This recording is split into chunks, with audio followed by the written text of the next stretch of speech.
наши визитные карточки. Вот наших визиток. Светлана из города Уфа. Аплодисменты!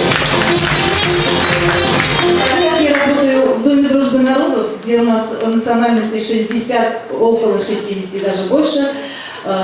И среди них 16 историко-культурных центров. Я сейчас хочу спеть чувашскую народную песню на татарском. Ее так полюбили татары и перевели на свой язык.